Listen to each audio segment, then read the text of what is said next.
సంగారెడ్డి జిల్లా అందోల్ మండలం జోగిపేటలో ఛత్రపతి శివాజీ 393వ జయంతి కార్యక్రమంలో ముఖ్య అతిథిగా పాల్గొన్న ఎమ్మెల్యే చంటి క్రాంతికిరణ్ హిందూ సంస్థలు ఈ కార్యక్రమం నిర్వహించారు.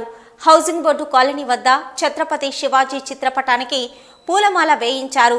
అక్కడే నూతనంగా ఏర్పాటు చేయబోయే ఛత్రపతి శివాజీ విగ్రహ స్థలంను పరిశీలించారు. ఎలాంటి ఇబ్బందులు లేకుండా విగ్రహ ఏర్పాటు చేయాలంటూ నిర్వాహకులను సూచించారు.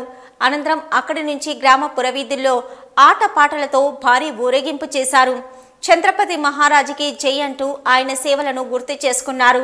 ఎమ్మెల్యే చంటి క్రాంతికిరణ్ వారితో స్టెప్పులు వేయడంతో ఆ ప్రాంతమంతా ఆటపాటలతో కోలాహలంగా మారింది. ఈ కార్యక్రమంలో తెలంగాణ జాగృతి రాష్ట్ర కార్యదర్శి Matham Bhikshapathi, municipal chairman Mallaiah, ex MPP Ramagoud, స్థానిక ప్రజాప్రతినిధులు పాల్గొన్నారు.